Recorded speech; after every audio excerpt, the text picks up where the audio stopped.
le Hacker Lab, c'est une compétition que je connaissais déjà à la base. J'ai entendu parler du Hacker Lab par l'intermédiaire d'un ami qui a vu un tweet. J'avais un groupe d'amis qui en parlaient, donc je me suis dit qu'il était temps de sortir de ma zone de confort et d'être confronté à certains challenges en ce qui concerne la sécurité informatique. Je me rappelle, nous avions des aînés qui y ont participé et qui l'ont d'ailleurs remporté. Donc nous avons pour challenge déjà de faire comme eux, mais en plus de cela, de renforcer nos compétences en cybersécurité. On faisait un cours de sécurité, je pense, à IFRI, et il y avait un camarade qui a soulevé ce concours-là et qui voulait participer avec son équipe. Donc à la fin du cours, naturellement, vu que j'étais un peu intéressée par tout le contexte qui était autour du Hacker Lab, je me suis inscrite pour les qualifications avec une de mes amies de IFRI toujours. Et malheureusement, on a participé aux qualifications, mais on n'a pas été retenu pour la finale. Et fort heureusement, je dirais, après les qualifications, il y a une équipe qui n'était pas complète, une équipe incomplète, qui nous a contactés, moi et une autre étudiante d'IFRI, pour rejoindre son équipe et pouvoir participer à la finale du Hacker Lab. Nos aînés ont commencé à nous parler du Hacker Lab parce qu'ils avaient participé à l'édition 2017. Principalement, j'étais motivée par le fait d'apprendre de nouveaux trucs. Et de découvrir de nouveaux challenges. Et pas aussi souci de vouloir voir un peu les améliorations qu'ils ont ramenées par rapport aux éditions précédentes et un peu jauger mon niveau par rapport aux compétiteurs actuels. L'expérience du Hacker Lab était quand même assez éprouvante. Il y a eu plusieurs facteurs qu'il a fallu gérer, notamment le stress, la fatigue après la première journée de compétition. De manière plus spécifique, je dirais que la compétition était très chaude pour nous parce que c'était 48 heures non-stop. Il fallait rester en éveil. Pendant la nuit, moi particulièrement, je ne dormais pas parce que j'avais trouvé ça excitant, ça m'excitait beaucoup. Tout ce qu'on faisait, j'ai vraiment aimé, j'étais rentrée dans le bain. Donc parfois même manger c'est difficile. On vous sert à manger, tu n'as pas faim parce que tu te dis ah, comment je fais pour être premier, comment je fais pour le rester. Il y avait ce truc-là, comment dire, qui stimulait parce que... C'est tout le temps réfléchir. Même jusqu'à la fin. Dans notre cas, nous, c'était un challenge attaque-défense. Quand d'autres équipes vous attaquaient, que vous devenez down, vous faites tout pour pouvoir vous relever et aussi les attaquer pour qu'ils soient down, etc.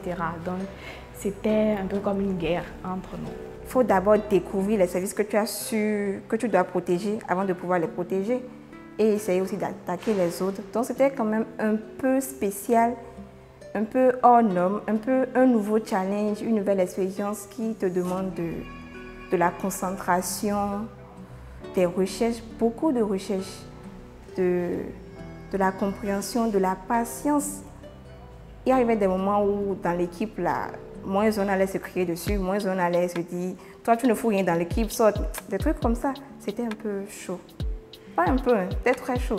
Et en plus, il y avait quelques petits challenges qu'ils ont ajoutés du genre un peu naturel, qui sortaient quand même de l'attaque-défense, qu'il fallait résoudre pour avoir des points. En les mettant face à ce type d'épreuve, on essaye de développer les capacités techniques au niveau de ces différents candidats-là. On cherche surtout à leur permettre de développer des skills en hacking, en exploitation de binaires, en recherche de vulnérabilité et beaucoup d'autres choses pouvant contribuer à améliorer la sécurité du cyberespace béninois. Toutes les épreuves de toutes les éditions du Hacker Lab ont toujours été faites par les équipes du BI67 qui sont juste derrière moi. Ce sont des équipes très jeunes, talentueuses qui mettent tout leur savoir-faire au service de cette compétition-là. Chaque année, la compétition se déroule autour d'une thématique pour rester collé à l'actualité, mais permettre aussi aux différents candidats de toucher à la réalité de divers secteurs d'activité. Ce qui m'a plus marqué à la fin, c'est qu'on était premier jusqu'au dernier moment et que la deuxième équipe a pris notre place. Donc c'est ça qui nous a beaucoup marqué.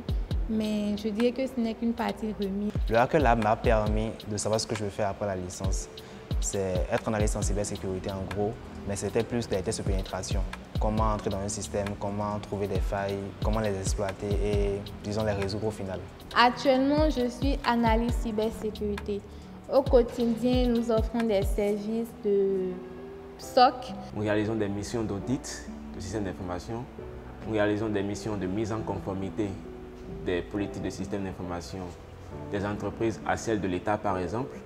Tout ce qui est investigation numérique, réponse aux incidents particuliers. Nous accompagnons les entreprises à mettre en place un cadre de gouvernance efficace du système d'information, de la sécurité du système d'information également, et toute mission qui pourrait aider les entreprises à renforcer le système d'information. Mes interventions dans ces différentes tâches étaient beaucoup plus amples et faciles, je dois dire, au début, parce que il y a cette culture au fait du try harder qu'on nous a appris, et particulièrement tous les acteurs là au fait d'y avoir participé sont vraiment axés sur ça. Même si le challenge que vous avez devant vous, vous n'y comprenez pas grand-chose et vous êtes vraiment déboussolé, essayez quand même d'y accorder du temps, essayez par tous les moyens de voir ce que vous pouvez en tirer et avec ça, vous évoluez. Donc, c'est cette culture au fait qui a fait en sorte que... J'ai toujours ce réflexe-là de penser à la sécurité de mon application parce que très souvent, on n'y pense pas. Mon conseil pour les futurs participants, en particulier les femmes, est que toutes les expériences sont bonnes à prendre. Soit en fait on gagne, soit on tire des leçons pour pouvoir s'améliorer dans le futur. Ne vous découragez pas. Planifiez-vous, trouvez du temps pour pouvoir travailler sur les challenges quotidiennement.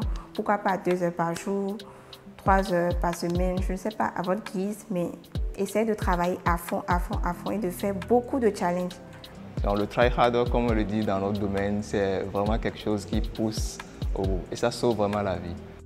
En 3 mots, le Hacker Lab, c'est défi, persévérance, motivation.